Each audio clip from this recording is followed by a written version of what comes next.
Muy bien, y por supuesto la noticia central de hoy tiene que ver con la elección de Iván Duque del Centro Democrático como el nuevo presidente electo de Colombia. Ayer los resultados entregados por la Registraduría Nacional del Estado Civil en un tiempo récord ratificaron entonces que con más de 10 millones de votos, Iván Duque se convierte en el presidente de los colombianos para el periodo 2018-2022.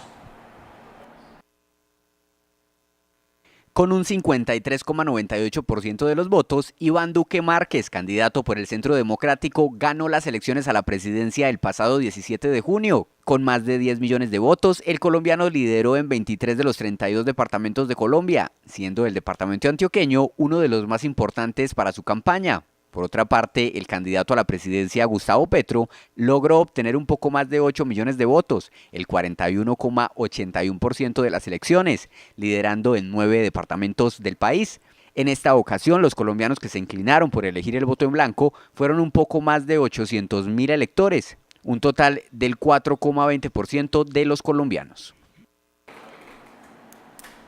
En el departamento de Antioquia se dispusieron más de 12.391 mesas de votación para la segunda vuelta presidencial. En esta ocasión, aunque se esperaban 4.726.629 votantes, solo el 54% de estos sufragaron. Pese a que la cifra sigue siendo baja, los expertos aseguran que la cantidad de votantes en el departamento es un aspecto positivo en la participación de los electores, según indicadores de la jornada pasada. El candidato por el Centro Democrático y ahora presidente de la República, Iván Duque, obtuvo 1.844.027 votos, ya que 18 de cada 100 votantes para Iván Duque fueron en el departamento. La posición encabezada por el candidato del partido Fuerza Ciudadana, Gustavo Petro, contó con 558.514 votos en el departamento antioqueño. Entre tanto, los votos en blanco fueron 139.598, mientras 39.245 fueron votos nulos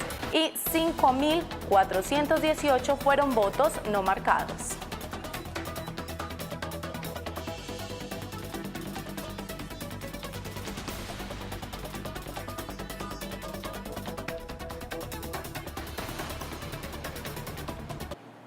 Hablemos ahora de cómo votaron los bellanitas en esta contienda. Fueron más de 177.000 los ciudadanos que asistieron a las urnas. 177.936 votantes en el municipio de Bello, de los cuales 125.307 sufragaron por Iván Duque y Marta Lucía Ramírez, mientras que 41.642 votos sufragaron por el candidato de la Colombia Humana, Gustavo Petro. Los votos en blanco en Bello superaron los 10.900 sufragios. Los votos no marcados 211 y más de 3.300 votos nulos. Recordemos que finalmente la clase política del municipio de Bello, integrada por la Casa Suárez Mira, integrada también por el exalcalde Óscar Andrés Pérez Muñoz, el Partido Liberal y otras fuerzas políticas del municipio anunciaron el respaldo al candidato Iván Duque para la segunda vuelta. Por otra parte, en la ciudad de Medellín fueron más de 966.880 ciudadanos los que ejercieron su derecho al voto. La gran mayoría lo hicieron por la opción del Centro Democrático, quien hoy es ya el presidente electo de Colombia, Iván Duque.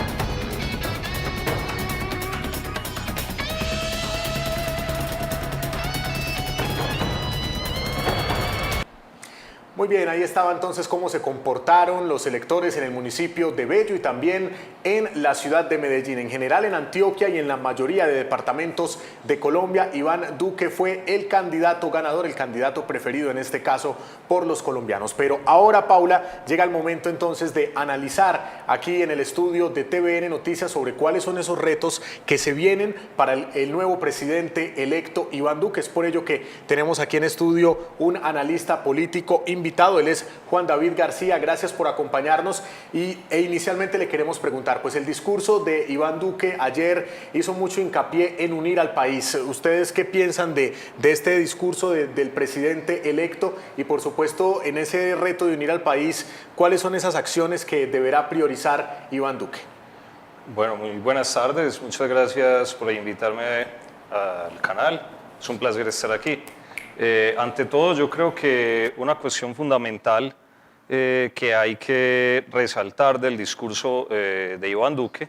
es en la que estás haciendo hincapié de unir al país, porque durante mucho tiempo, desde inclusive antes de la campaña para la reelección del presidente Santos, se quiso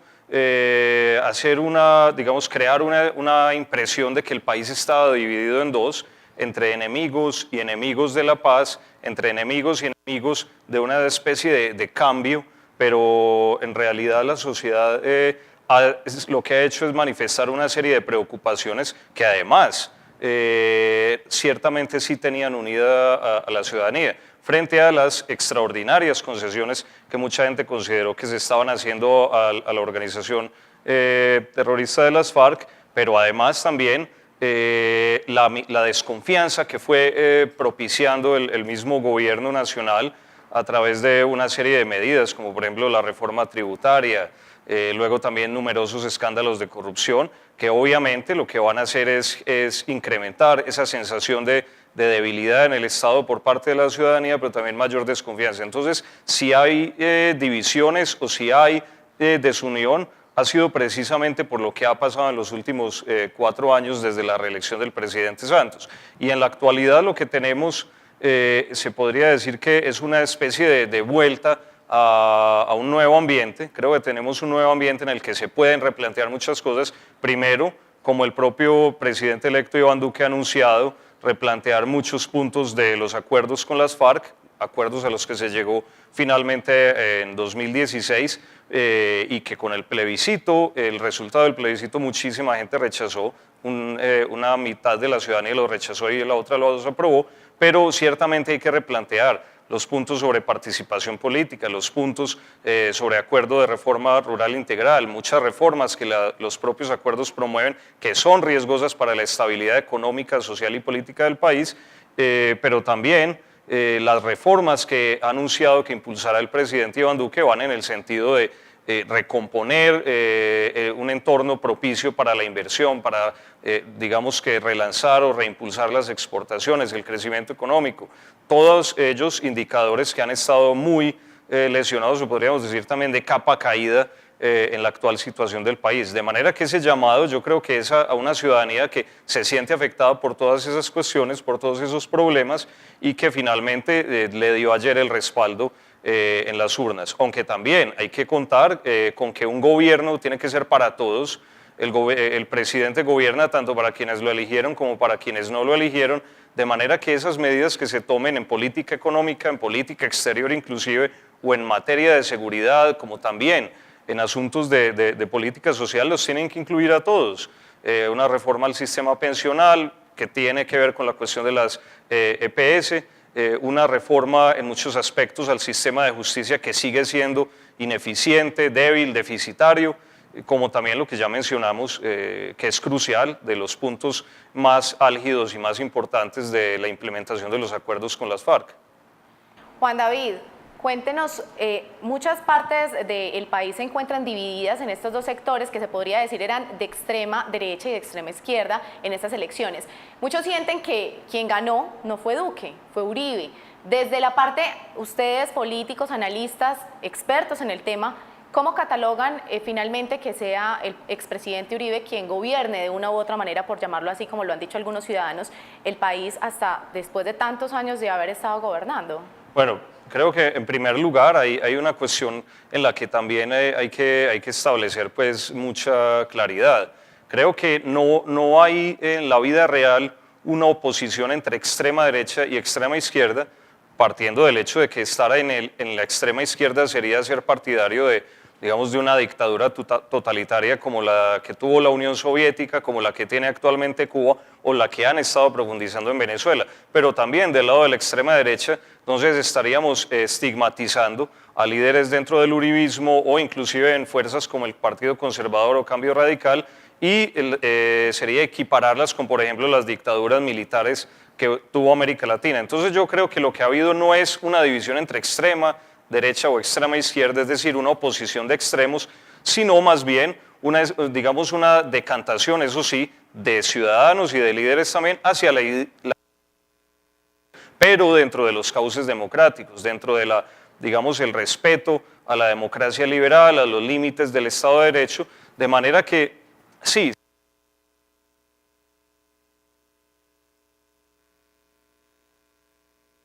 Digamos, en crear la impresión en la sociedad de que había una oposición entre extremos, pero lo que vimos es que las decisiones que tomaron los electores, tanto si votaron por Gustavo Petro o por Iván Duque, son decisiones que no tienen tanto que ver con una afiliación ideológica de mucha gente. Ciertamente hay un componente de eso, hay gente de la izquierda que apoyó a Petro, gente de la derecha o del centro derecha que apoyó a Duque, pero también personas que independientemente de afiliación ideológica o de su cultura o formación política, decidió apoyarlos porque se sintió más atraída o más, digamos, más convencida por los programas de cada uno, los programas económicos, el programa en política social, en fin. De manera que yo diría que tiene mucho más que ver con eso. Muy bien, Juan David, ahora hablemos del fenómeno del voto en blanco. Quizá había una expectativa mayor a que superara sobre todo el porcentaje de la primera vuelta. Finalmente se ubicó en 4,20%, un poco más de 800.000 votos, a pesar que otros candidatos como Fajardo, líderes políticos como el senador Robledo, el mismo Humberto de la Calle, hicieron un llamado a la ciudadanía o al menos expresaran que iban a votar en blanco por la polarización que se vivía en el momento. ¿Por qué no creció el voto en blanco de la forma en que quizá la opinión pública lo estaba esperando? Bueno, yo creo que sí se incurrió en un exceso de expectativas con el voto en blanco, se infló el voto en blanco, porque además esa no es una proyección o una previsión muy realista. No hay muchos casos, digamos, en elecciones presidenciales o en elecciones generales en América Latina o en otros países en los que el voto en blanco hubiera sido el protagonista, sin decir que no pueda llegar a ser determinante o a ser alto. Pero muchos, creo yo, con ese anuncio según el cual el voto en blanco iba a pasar de 3, de 4 o hasta de 5 millones, creo que estaban por un lado desfasados de la realidad y también confundiendo la opinión pública. ¿Qué fue lo que hizo que el voto en blanco finalmente se mantuviera en unas proporciones similares a las de elecciones anteriores? Incluso fue menor, podríamos decir. El hecho de que las dos opciones que representaban Iván Duque y Gustavo Petro, Iván Duque Centro Democrático, Gustavo Petro la Colombia Humana, finalmente terminaron recogiendo o reuniendo, por un lado, aquellos que estaban indecisos, que no habían participado en elecciones en primera vuelta, como también aquellos que habían votado tanto por Sergio Fajardo como por Humberto de la Calle, de la misma manera que por Germán Vargas Lleras, y identificando, sí, las similitudes que pudiera haber entre los programas de unos y de otros. Es decir, tanto en el grupo de Sergio Fajardo hubo electores que tenían como segunda opción a Iván Duque, como aquellos que estaban un poco más cerca de la izquierda y se sintieron más atraídos por Gustavo Petro. Pero nuevamente creo yo que pensar en un voto en blanco que terminara por, digamos, hacer muy difícil la elección o por inclusive terminar situándose por encima de las opciones que representaban Duque y Petro es muy poco realista y no se ha presentado una situación así pues en mucho tiempo, excepto pues por las elecciones que hubo la última vez en Bello, en donde el voto en blanco ganó, pero eso no, se trata de unas elecciones locales y de una coyuntura muy particular. Juan David, expertos dicen que a Duque, según su hoja de vida política, le falta experiencia. ¿Usted considera que esto le ayuda y es a favor del nuevo presidente? Bueno, pero es que si vamos a juzgar por la falta de experiencia, pues muchos políticos no tienen experiencia en la ejecución o en el, digamos, ocupando la magistratura más alta del Poder Ejecutivo, que es la Presidencia de la República. Pensemos, por ejemplo, en el efecto Donald Trump. Donald Trump, el presidente de los Estados Unidos, no es un político tradicional, no forma parte del establecimiento político, no había tenido tampoco en ningún otro momento de su vida cargos de elección popular, ni había aspirado a ellos, excepto por haberse presentado en numerosas ocasiones a las primarias del Partido Republicano en los Estados Unidos, y sin embargo resulta elegido presidente, y un año después, bueno, año y medio ya después de haber asumido el cargo, ha mostrado unos resultados sorprendentes. No significa que este sea el caso pues con todos. Creo yo que Iván Duque, a pesar de no tener la misma trayectoria en la política que Germán Vargas Lleras, por ejemplo, que el propio Gustavo Petro, sí tiene unas muy buenas credenciales para mostrar, y es el hecho de que tiene tal vez ante todos los demás una imagen pública sumamente positiva. Destacar, por ejemplo, que fue reconocido como el mejor senador, digamos que por un consenso prácticamente unánime por el Senado de la República en el año 2017, y que además tiene también una serie de propuestas con las que la ciudadanía se ha conectado, y es lo que el resultado de ayer está mostrando. Muy bien, al analista político Juan David García, muchas gracias por acompañarnos en TVN Noticias y por ayudarnos, por supuesto, a analizar lo que sucedió ayer en esta segunda vuelta presidencial en Colombia. Muchas gracias por la invitación, un placer estar aquí en el programa.